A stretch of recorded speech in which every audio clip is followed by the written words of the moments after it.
The training grounds of Outpost Verglas stretched across the frozen moon's surface like a scar of civilization against the endless white. Inside the heated barracks, chaos reigned. "I won't wear it!" Finn's voice cracked with frustration as he threw the ceremonial armor piece across the room. The other cubs, 7 in total, nodded in fierce agreement, their fur bristling with collective defiance. Arya stood in the doorway, her breath forming small clouds in the cold air that seeped through the entrance. She'd been assigned to this remote outpost 3 months ago as the liaison officer between humanity and the Kethran Coalition. But nothing in her training had prepared her for mutinous, bear-like alien children. The Kethran were a proud warrior species, standing nearly 8 feet tall when fully grown, with thick fur that ranged from silver to deep auburn and eyes that reflected light like mirrors. Their cubs, however, were considerably smaller, about the size of human 10-year-olds, and infinitely more stubborn. "What's going on here?" Arya asked, keeping her voice calm as she approached the group. The lead instructor, a battle-scarred Kethran named Vorath, turned to her with visible relief. "Human Arya. Perhaps you can reason with them. They refuse to don their ceremonial uniforms for tomorrow's ascension ceremony." "It's stupid," Finn shouted, his ears flat against his head. "Why should we dress up like warriors when we haven't earned it? We're just cubs pretending to be something we're not." The other young Kethran murmured agreement, their collective shame palpable in the room. Arya understood then, this wasn't simple rebellion. This was fear. "May I speak with them alone?" she asked Vorath.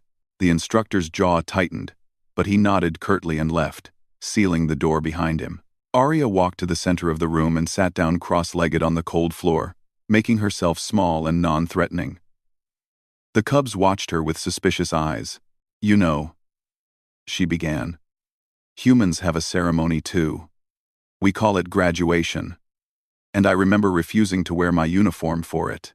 Finn's ears perked slightly. "You refused?" "Oh yes," Arya smiled. "I was graduating from the academy, the place where humans learn to serve in space, and I looked at that uniform, all crisp and official, and I thought, I'm a fraud. I haven't done anything worthy of this. I'm just a kid from a tiny planet playing dress-up." The cubs exchanged glances. One of them, a small female with gray-tipped fur, spoke up. "What changed your mind?" "My grandmother helped me put it on," Arya said softly. She was very old, and her hands shook, but she buttoned every single button. And while she did, she told me something I've never forgotten. "What did she say?" Finn asked, moving closer despite himself. Arya looked at each cub in turn. She said, "The uniform doesn't make you worthy, child.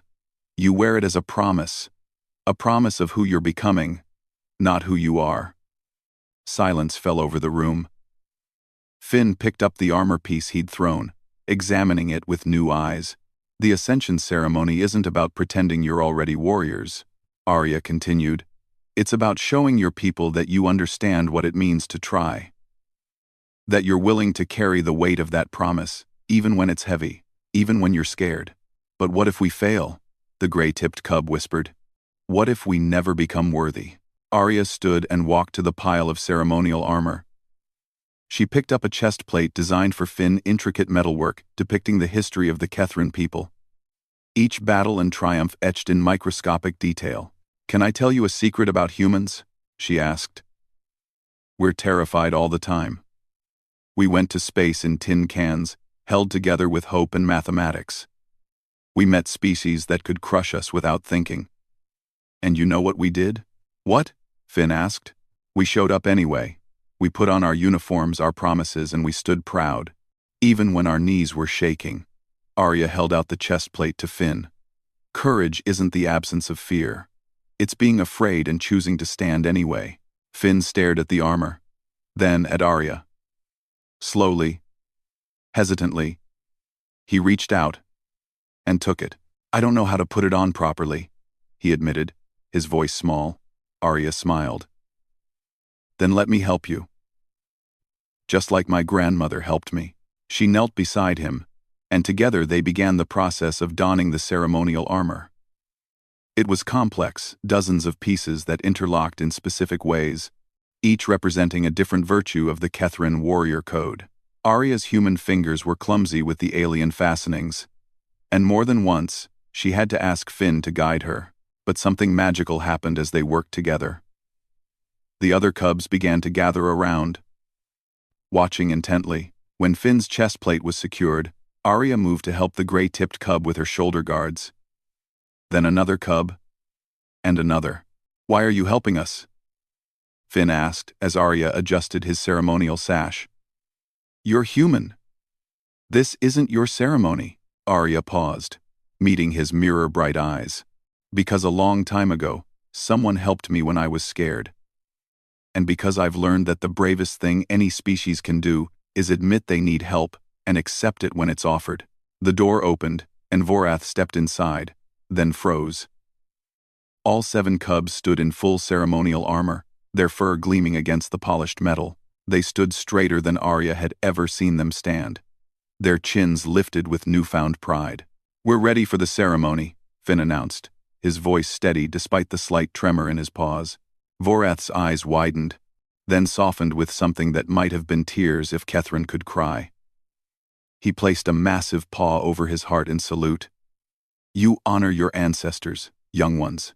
That night, Arya stood in the observation deck, watching the twin moons rise over Verglass's frozen plains. Behind her, she heard the soft pad of feet. Finn approached, still in his armor despite the late hour. "Thank you, human Arya," he said formally, "for helping us understand."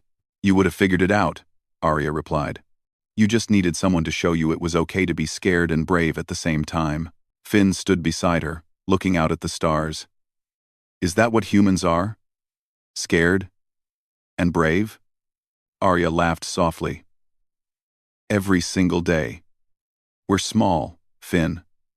We're fragile compared to most species out here. But we learned that showing up, helping each other gear up, even when we're terrified, that's what makes us strong." The cub nodded slowly, processing this. Then, in a gesture that transcended species, he reached out and took Arya's hand in his massive paw. Together, human and Kethrin cub stood in the starlight. 2 beings from different worlds united by the universal truth that courage is not the absence of fear, but the decision to stand proud despite it. Tomorrow, Finn and his fellow cubs would walk into their ascension ceremony. They would stand before their people, wearing armor that felt too big and promises that felt too heavy. But they would stand nonetheless. And that, Arya knew, was everything.